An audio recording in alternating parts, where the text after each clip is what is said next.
Perumahan kawasan kumuh cukup ya. Pak Camat, Pak Lurah, hari ini kita duduk bersama.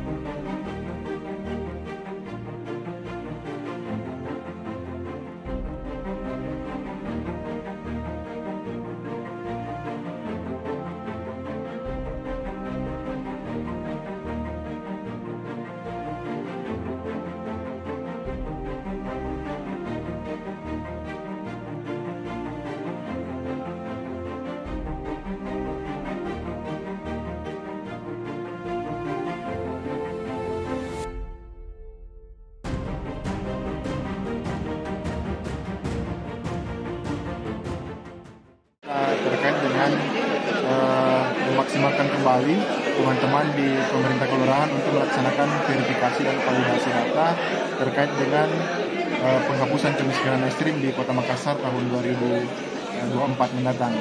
Terkait dengan jumlah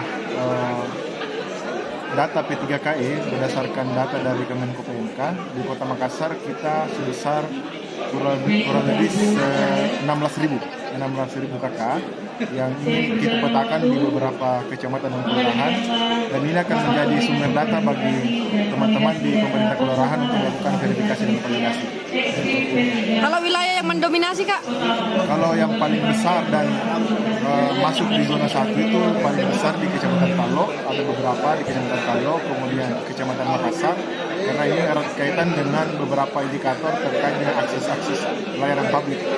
Jadi untuk P3KE sebagian besar itu indikatornya diambil dari berdasarkan akses layanan, baik itu jalanan, kemudian akses ke puskesmas dan lain-lain sebagainya. Berarti itu tadi 16.000 jumlah penduduk yang ya, itu masuk di data P3KE kita petakan 16.000 lebih KK untuk lokus kita di tahun 2023 dan 2024 untuk dihapuskan, dikeluarkan dari zona kemiskinan. Karena kan berdasarkan indikator yang paling kunci itu mereka memiliki pendapatan di angka $1,9 per hari. Tetapi kalau di Kota Makassar atau di Indonesia pada umumnya itu di angka 11.000 per hari yang kita targetkan pendapatan mereka, dan itu mereka masuk ke dalam P3KE. Jadi semua sumber daya pemerintah kota kita usahakan mereka mengakomodir mereka dalam berbagai kegiatan sehingga mereka bisa memiliki pendapatan lebih meningkat lebih dari $1,9. 11.000 kalau dituliskan di sini. Kalau di Indonesia rata-rata 11.000, tetapi untuk WHO atau PBB itu di angka $1,9 atau mungkin sekitar 28.000 lah sampai 30.000 per hari pendapatan.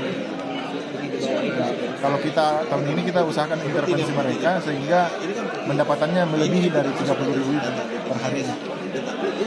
Tadi ada juga koordinasi tentang dengan OPD Pak, seperti apa itu? Ya, jadi yang jelas terkait dengan penghapusan kemiskinan ekstrim itu dilaksanakan secara bersama-sama lintas SKPD, baik itu NGO, dunia usaha dan lain-lain sebagainya.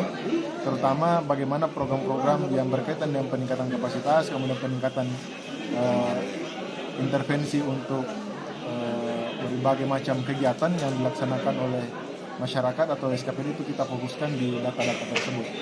Oke.